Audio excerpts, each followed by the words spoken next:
Letter 88 by Charles Lamb. August 1801.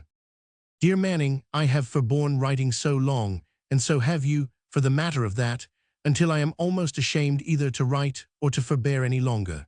But as your silence may proceed from some worse cause than neglect, from illness, or some mishap which may have befallen you, I begin to be anxious. You may have been burnt out, or you may have married, or you may have broken a limb, or turned country parson.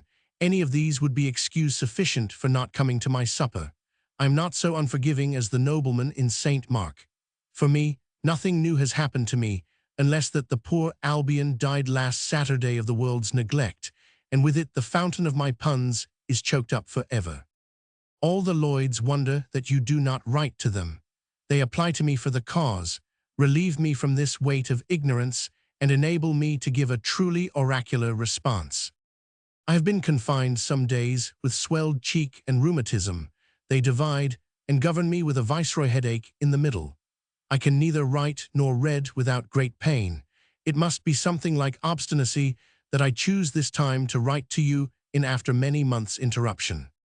I will close my letter of simple inquiry with an epigram on Mackintosh, the Vindici Gallici man, who has got a place at last, one of the last I did for the Albion. Though thou'rt like Judas, an apostate black, in the resemblance one thing thou dost lack. When he had gotten his ill-purchased pelf, he went away and wisely hanged himself. This thou may do at last, yet much I doubt if thou hast any bowels to gush out. Yours as ever.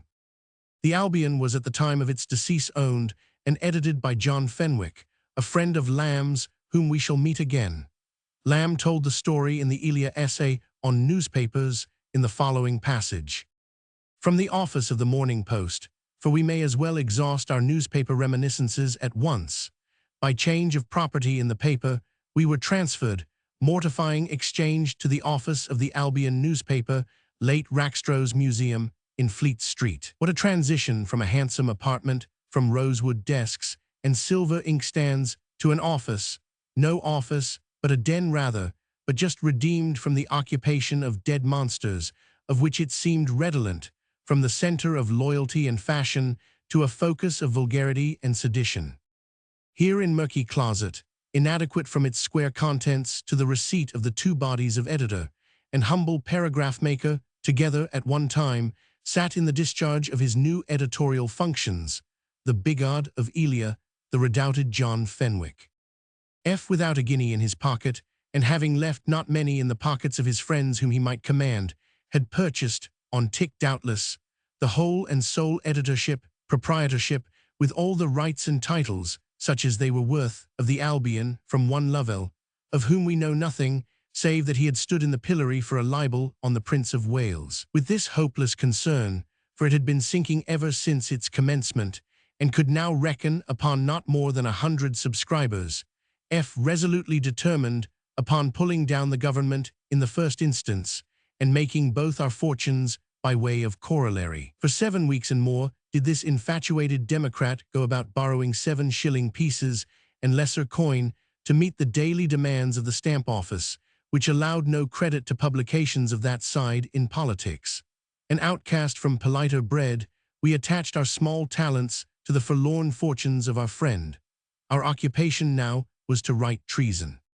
Recollections of feelings, which were all that now remained from our first boyish heats kindled by the French Revolution, when if we were misled, we erred in the company of some who are accounted very good men now, rather than any tendency at this time to republican doctrines, assisted us in assuming a style of writing, while the paper lasted, consonant in no very undertone to the right earnest fanaticism of F.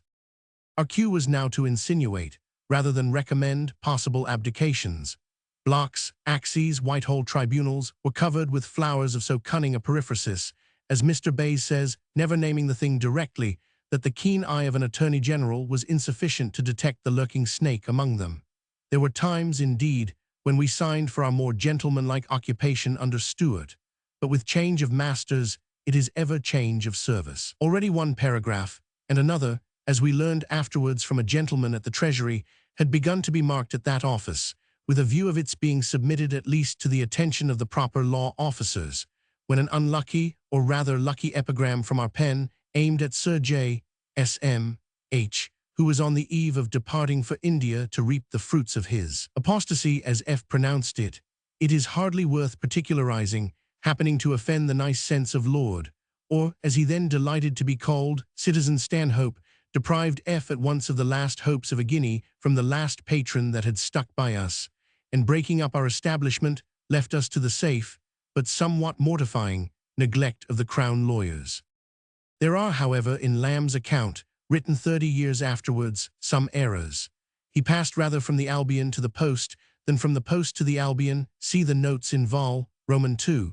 Sir James Mackintosh was not in 1801 on the eve of departing for India. He did not get the post of Recordership of Bombay until 2 years later. The epigram probably referred to an earlier rumor of a post for him. His apostasy consisted in recanting in 1800 from the opinions set forth in his Vindici Gallici, 1791, a book supporting the French revolutionists, and in becoming a close friend of his old enemy Burke. I have not succeeded in finding a file of the Albion, nor, I believe, has anyone else. The nobleman in St. Mark, Lamb was thinking of Luke Roman 14, 1624.